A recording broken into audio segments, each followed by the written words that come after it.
மாப்பிள்ள சொல்றா. கீழ் வீட்டில் சிக்கன் செய்யறாடா, ஸ்மெல்லு சூப்பரா இருக்கு. அப்படியா? அவங்கள நல்லா பாத்துருவோமா? காதல் கல்யாணம்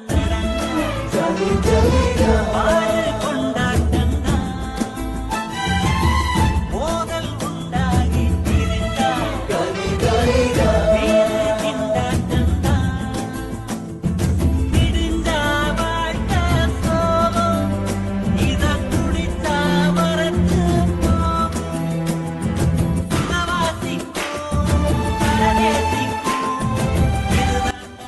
chicken masala roast ready.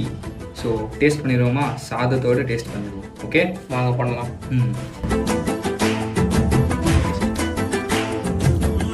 Perfect.